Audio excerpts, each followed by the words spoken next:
प्रसार भारती अभिलेखागार की प्रस्तुति सदाबहार सुनहरे दौर का अनमोल खजाना।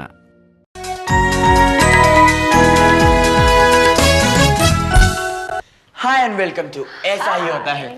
आज शो स्टार्ट करने से पहले मैं दीपिका को एक गिफ्ट दे दूं। आई होप आप माइंड नहीं करेंगे। I hope you don't mind. कोई माइंड नहीं करेगा। वाओ, मैं जल्दी से खोलती हूँ। हाँ,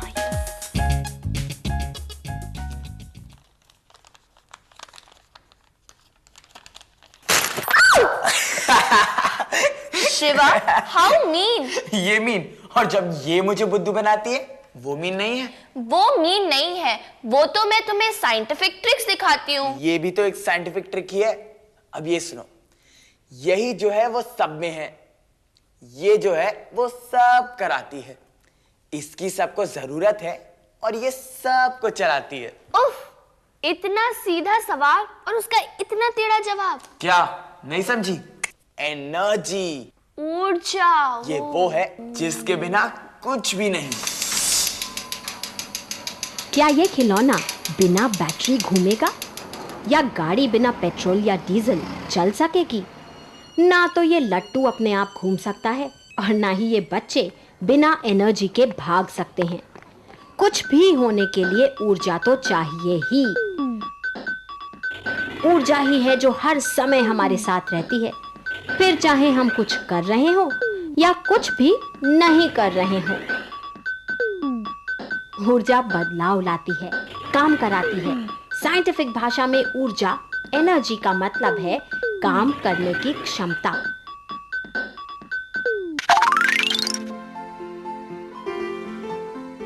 हम भी थोड़ी सी ऊर्जा कैद कर देते हैं इस रबर बैंड और सिक्के में।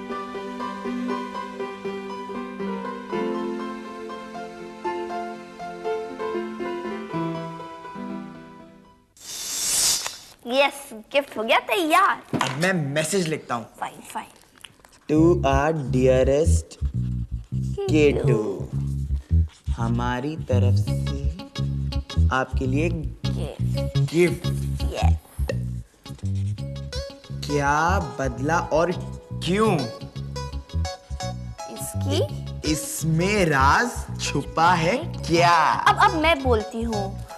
गिफ्ट खोलिए और पाइए जवाब। हमारे ऐसा ही होता है में आज किसकी होगी बात? गिफ्ट। गिफ्ट में छिपा है क्लू। क्या है गिफ्ट के अंदर, देखते हैं।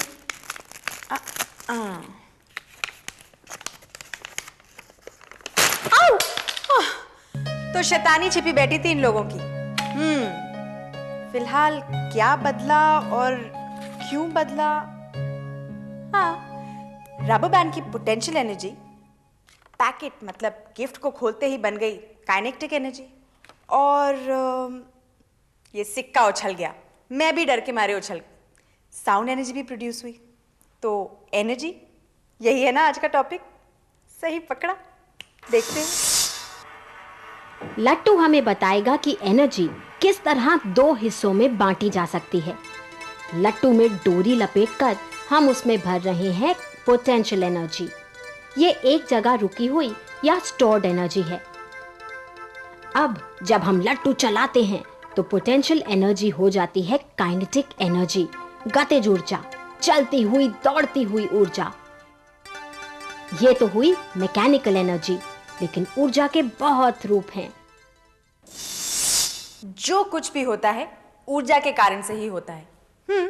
तो जाइए, पहुंच जाइए शिवम और दीपिका के अड्डे पर। मैंने उन्हें खूब मजेदार चीज दी हुई है करने को। देखते हैं उनका सिर फूटता है कि नहीं, और ये भी देखते हैं कि आप इस ऐसा ही होता है कि क्यों का जवाब ढूंढ पाते हैं कि नहीं। जाइए। शिवम देखो। ठीक है। Perfect. Perfect. Okay fine. Shivam, कहीं केटू तुमसे बदला तो नहीं ले रही? अरे नहीं नहीं, ऐसा नहीं है। और वैसे भी तुम्हें क्या है, माथा तो मेरा फूटेगा ना। तो ठीक है, तुम बस खड़े रहो और मैं देखती हूँ। आगे आओ थोड़ा और आगे।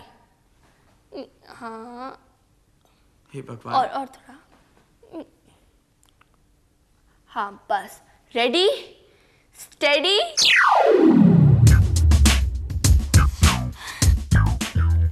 पेंडुलम को हम जितना ऊपर ले जाते हैं उतनी ही अधिक पोटेंशियल एनर्जी उसे मिल जाती है, और जब उसे छोड़ते हैं तो ये एनर्जी बन जाती है काइनेटिक एनर्जी।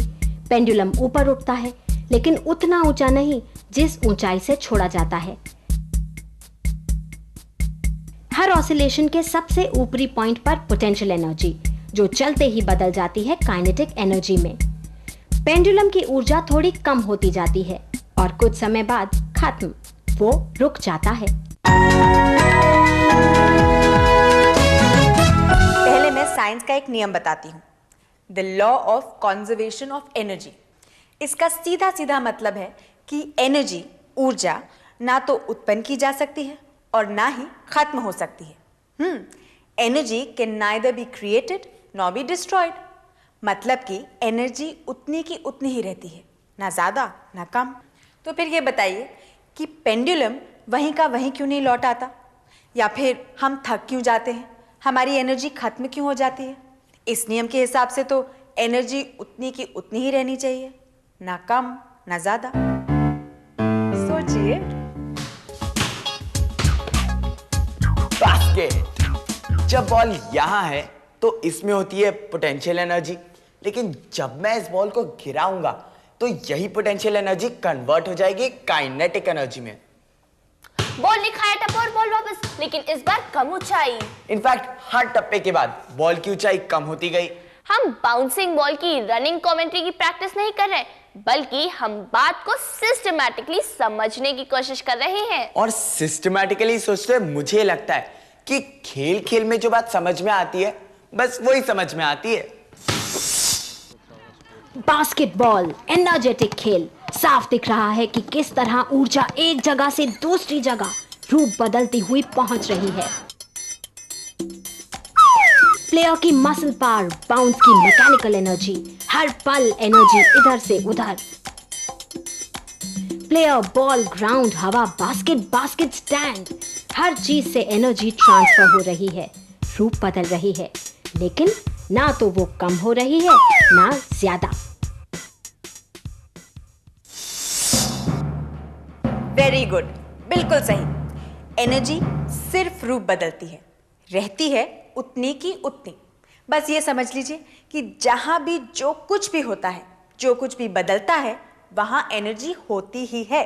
एनर्जी के बिना तो तिनका भी नहीं हिल सकता। तो चलिए आप भी थोड़े घोड़े दौड़ाइए, अपने दिमाग के थोड़ी एनर्जी यूज करिए। मैंने दीपिका और शिवम को एक चैलेंज दिया है, आप भी देखिए। ग्लास में है ठंडा पानी और पानी में है बर्फ। और अब सुनिए चैलेंज क्या है। कीटू ने हमें दिया है ये नमक, ये थ्रेड, और हमें इस आइस को इस पानी में से बिना हाथ लगाए निकालना है। स्पून भी नहीं है। मुझे तो पता है, मेरे ख्याल से मैंने कहीं पढ़ा था। तो चलो स्टार्ट करते हैं। आई होप हो जाए, क्योंकि कीटू का चैलेंज तो हमें पूरा करना ही पड़ता है। थोड़ा ज्यादा नमक डालो दीपिका, थोड़ा सा ज्यादा।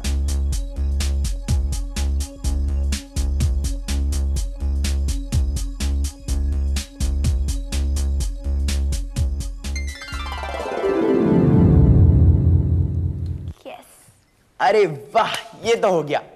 लेकिन क्या आपको समझ में आया कि केटू ने आज एनर्जी की बात करते समय हमसे ही क्यों करवाया? केमिकल रिएक्शंस में भी होता है एनर्जी एक्सचेंज। आफ्टर ऑल ऊर्जा ही तो है जो सब कुछ कराती है। नमक की हेल्प से बर्फ उठाने का ऊर्जा से क्या संबंध, क्या ये समझे आप? नमक के बर्फ को छूते ही होता है केमिकल रिएक्शन, ऐसा रिएक्शन जिसमें एनर्जी एक्सचेंज होता है। नमक पानी का फ्रीजिंग पॉइंट कम कर देता है, बर्फ पिघलती है, पिघलने से बर्फ नीचे बहती है, साथ में बह जाता है नमक भी। अब एक बार फिर पानी जम जाता है, इस बार धागे के साथ। इसीलिए धागे के साथ बर्फ भी उठ जाती है।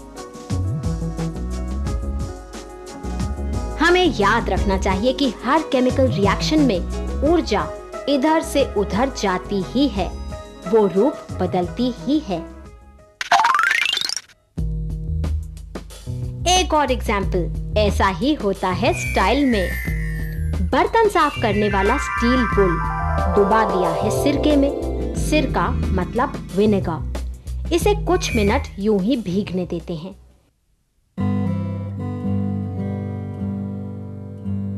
एक्स्ट्रा सिरका बोतल के बाहर और स्टील बुल के साथ थर्मामीटर बोतल में बंद। थर्मामीटर जो तापमान नापेगा।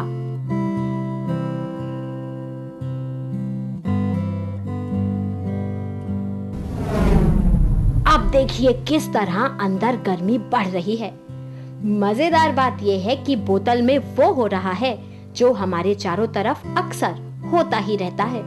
जंग लग रही है, रस्ट। इस रिएक्शन से पैदा हो रही है हीट एनर्जी।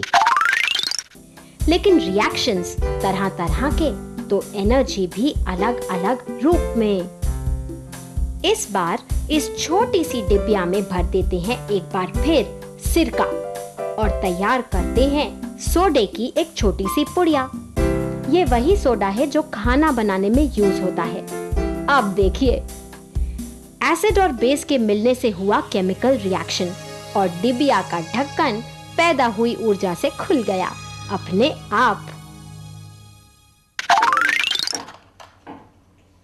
रासायनिक ऊर्जा का एक रूप हम सब खूब यूज करते हैं, बैटरी, जिसके अंदर होता है एक केमिकल रिएक्शन और विद्युत ऊर्जा बनती है।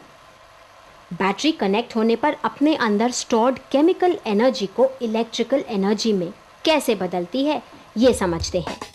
हर बैटरी में होते हैं दो टर्मिनल, एक पॉजिटिव प्लस और दूसरा नेगेटिव माइनस। बैटरी का सर्किट जब पूरा होता है तो नेगेटिव टर्मिनल पर जमा इलेक्ट्रॉन्स पॉजिटिव टर्मिनल की तरफ भागते हैं। यही है इलेक्ट्रिकल एनर्जी और यही चला रही है हमारे खिलौने को। जब सारे इलेक्ट्रॉन्स खत्म हो जाते हैं तो बैटरी हो जाती है डेड। उसे बदलने का समय आ जाता है। ऊर्जा की बात हो और सूरज को छोड़ दिया जाए तो बात पूरी नहीं अधूरी है। आफ्टर ऑल पृथ्वी पर जितनी भी ऊर्जा है सब की सब सूरज से ही तो आती है। और जब सूरज चमकता है तभी तो मौसम बदलते हैं, हवाएं चलती हैं, बारिश आती है और सबसे इम्पोर्टेंट बात, धूप में ही तो पौधे खाना बनाते हैं। सूरज चमकता है तो लगती है गर्मी। कितनी गर्मी और कितनी ताकत है सूरज की किरणों में, ये देखने की कोशिश कर रहे हैं हम। धूप बड़ी तेज है और मैग्नीफाइंग ग्लास से हम उसे माचिस की तीलियों पर फोकस कर रहे हैं। ऐसी ही होती है सूरज से आने वाली ऊर्जा की ताकत। आफ्टर ऑल, सूरज एनर्जी साइकिल का हीरो जो है। पृथ्वी पर जितनी भी ऊर्जा है और जिस भी रूप में, वो सब सूरज से ही आती है। एक एनर्जी साइकिल फॉलो करते हैं। सूरज की धूप को पौधे अपने अंदर कैद कर लेते हैं फोटोसिंथेसिस की मदद से। कुछ एनर्जी तो पौधे खुद यूज कर लेते हैं और कुछ बन जाती है दूसरों का खाना।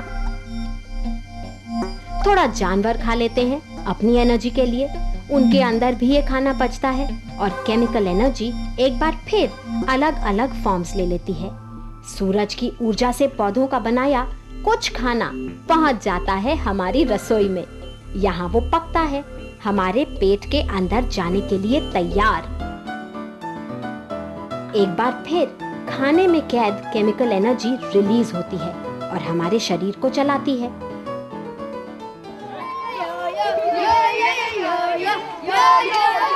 ये चक्र चलता रहता है और चलता रहेगा।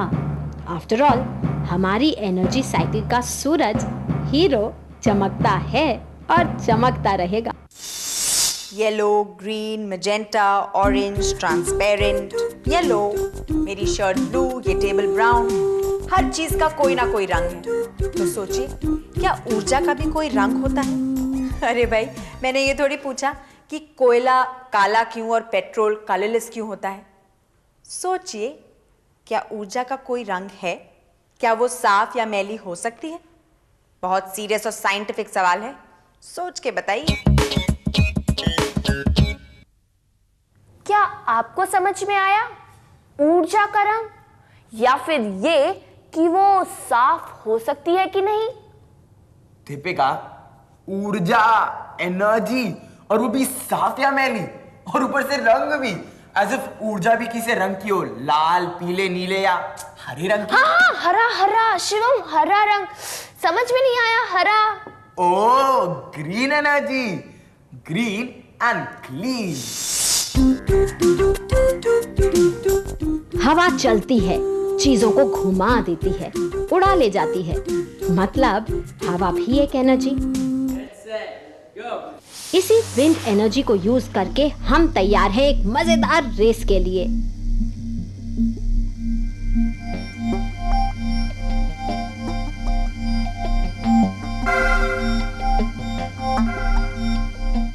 अब विंड एनर्जी से हमारी सड़कों पर भले ही गाड़ियां ना दौड़ें, लेकिन विंड मिल्स तो बना ही लिए गए हैं।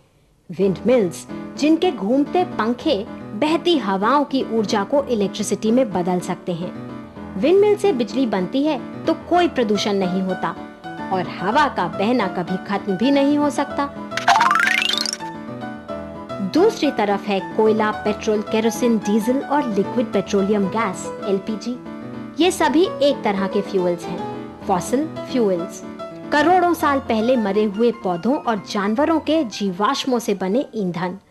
ये नॉन रिन्यूएबल हैं, खत्म हो रहे हैं और प्रदूषण का कारण भी।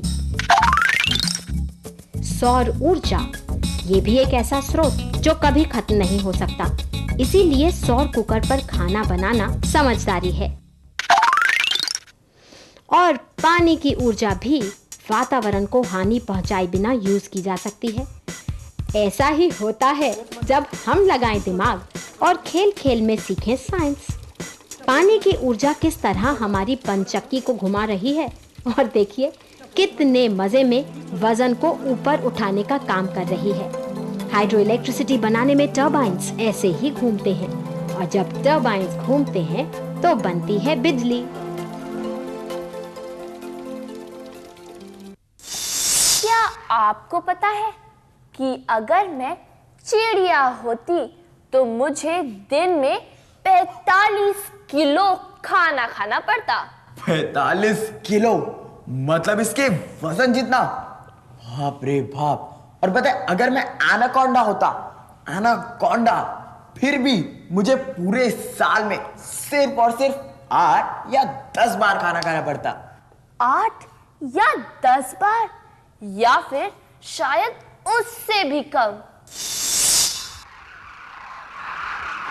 पक्षियों का खाना बड़ी जल्दी हजम होता है और ऊर्जा में बदल जाता है। उड़ने के लिए तो एनर्जी चाहिए ही, साथ में पक्षियों का शरीर बड़ा गर्म रहता है, दूसरे जानवरों से ज्यादा गर्म, इसलिए पक्षी बहुत ज्यादा खाते हैं। ज्यादातर पक्षी तो अपने वजन जितना खाना हर रोज खाते ही हैं, लेकिन कुछ जैसे हर दिशा में उड़ने वाली ये छोटी सी हमिंगबर्ड अपने वजन से दुगुना या 3 गुना खाना हर दिन हजम कर जाती है।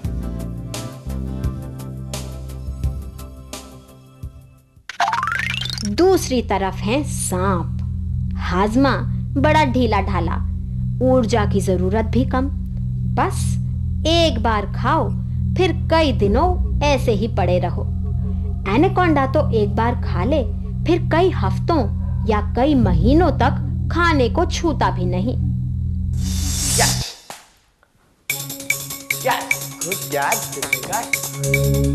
आप सोच रहे होंगे कि हम कैचिंग में इतने मस्त हो गए कि बात आगे बढ़ाना ही भूल गए।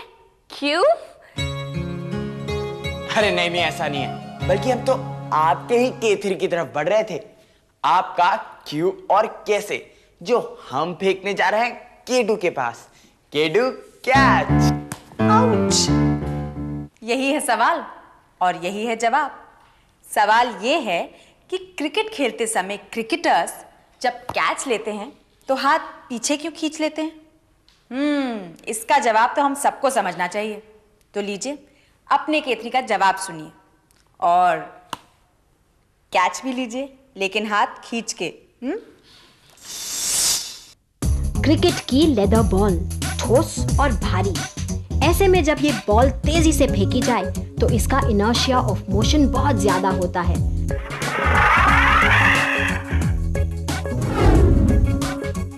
अगर हम कैच लेते समय इसे अचानक रोक दें तो बॉल की सारी ऊर्जा हमारे हाथ को जोर की चोट लगा सकती है। इसीलिए क्रिकेटर्स तेजी से आती बॉल को कैच करते हैं तो हाथ को बॉल की दिशा में खींच लेते हैं।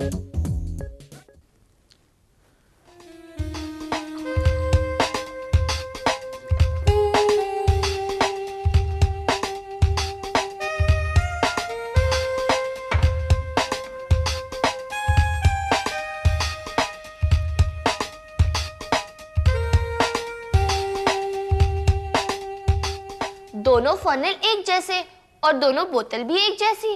फिर भी एक में पानी अंदर गया और एक में नहीं, ऐसा क्यों? ऐसा क्यों? ऐसा इसलिए क्योंकि जिस बोतल में पानी नहीं गया उसे हमने बाहर से सील कर दिया था, एयरटाइट कर दिया था। इसीलिए कुप्पी का छेद तो खुला था लेकिन पानी नीचे नहीं आया। अरे आप तो समझ ही गए होंगे कि ऐसा हुआ क्यों। साइंस की हमारी इस दुनिया में ऐसा ही होता है।